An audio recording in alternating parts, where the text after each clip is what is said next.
Guys, शिक्षा education and you channel में फिर से आपका स्वागत है। हमारा जो टॉपिक टेंस पे चल रहा है ये बहुत ही इम्पोर्टेंट टॉपिक है और अगर इसको आप अच्छी तरह से करते हैं तो टेंस सीखना आपके लिए कोई मुश्किल नहीं होगा। तो हमारे इस चैनल के साथ आप जुड़े रहें ताकि मैं आपको बिल्कुल आसान तरीके से टेंस को करवा सकूं। इससे पहले की लेसन के अंदर मैंने प्रेजेंट टेंस के और पास्ट टेंस के पॉइंट्स क्लियर किए थे। आज इसी पैटर्न में मैं आपको पास्ट परफेक्ट कंटिन्यूस टेंस करवाने जा रहा हूँ। आप स्क्रीन पे देख रहे हैं। इसकी सबसे पहली चीज़ है कि पहचान क्या होती है। पास्ट परफेक्ट कंटिन्यूस टेंस के अंदर हिंदी वाक्यों के अंत में रहा था, रहे थे, रही थी आते हैं और इसके साथ कोई पास्ट का समय अवश्य दिया रहता है। समय सूचक शब्द ज़रूर होता है जिसमें ये इंगित करता है कि वो काम अतीत में या पास्ट में कब से हो रहा था। अब इसके अंदर दूसरी चीज़ है वो रहती है एचवी।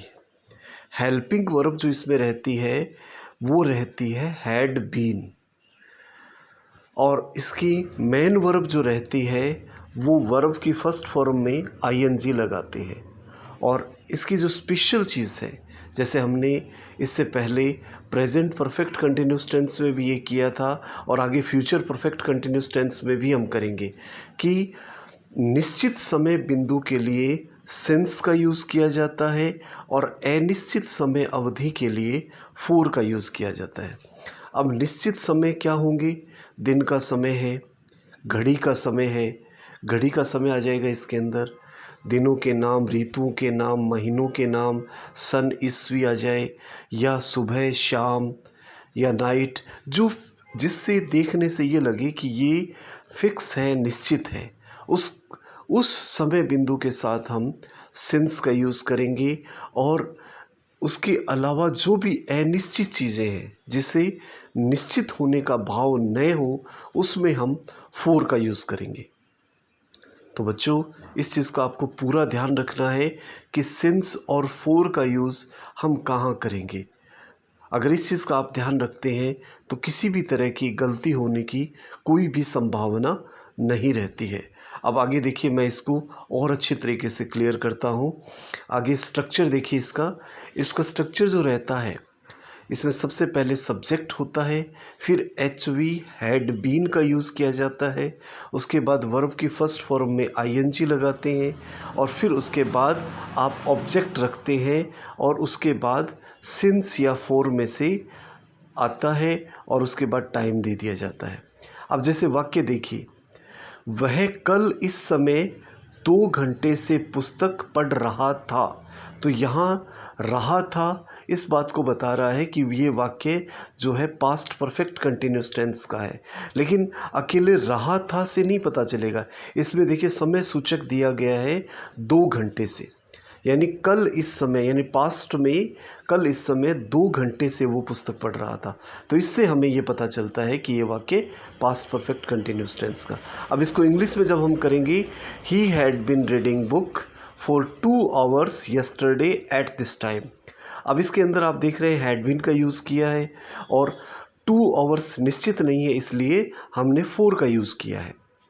अब आगे देखिए, नेगेटिव सेंटेंस जब इसका आएगा तो आपको उसमें सिर्फ इतना करना है, स्ट्रक्चर में आपको हैड और बीन के बीच में नोट लगाना है। अब आगे देखिए, ये सेंटेंस स्क्रीन पे देख रहे हैं, he had not been reading book for 2 hours yesterday at this time. ये आपका नेगेटिव बनता है। और इंटेरोगेटिव सेंटेंस में आपको प्रश्नवाचक वाक्यों में क्या करना है, हैड बीन में से हैड को कर्ता से पहले रखेंगे और कर्ता के तुरंत बाद बीन रखेंगे, यानी सब्जेक्ट को हैड बीन के बीच में रखेंगे और बाकी इसका नियम सेम रहता है और लास्ट में आपको प्रश्नवाचक चिन्ह लगाना होता है। तो आपका सेंटेंस बनेगा, had he been reading book for 2 hours yesterday at this time, और लास्ट में क्वेश्चन मार्क है। और इसका नेगेटिव इंटेरोगेटिव बनेगा, सबसे पहले हैड आएगा, उसके बाद सब्जेक्ट है और फिर नॉट बीन का यूज़ करेंगे और बाकी आपका स्ट्रक्चर सेम रहता है, लास्ट में क्वेश्चन मार्क लगाएंगे। तो आपका सेंटेंस बनेगा had he not been reading book for 2 hours yesterday at this time। तो ये चीज़ें आपको ध्यान रखनी है और लास्ट में क्वेश्चन मार्क लगाना है। अगर इन चीज़ों का आप बारीकी से ध्यान देते हैं तो किसी भी तरह की आपको इस सेंटेंस को ट्रांसलेट करने में बिल्कुल भी दिक्कत नहीं आएगी।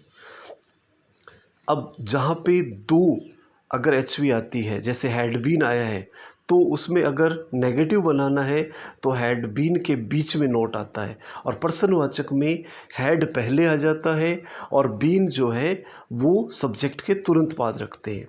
बस इन छोटी छोटी चीज़ों का आपको अच्छी तरह से ध्यान रखना है ताकि सेंटेंस बनाने में आपको इस टेंस में कोई भी दिक्कत नहीं होती। तो दोस्तों, आपके ये दोनों प्रेजेंट टेंस और पास्ट टेंस के 4 भाग कंप्लीट हो चुके हैं। आगे के लेसन के अंदर मैं आपको फ्यूचर टेंस के संबंधित बताऊंगा। तो हमारे चैनल के साथ जुड़े रहें और अभी तक अगर आपने सब्सक्राइब नहीं किया है तो प्लीज़ इसको सब्सक्राइब कर लें। Thank you very much. फिर मिलेंगे अगले लेसन में।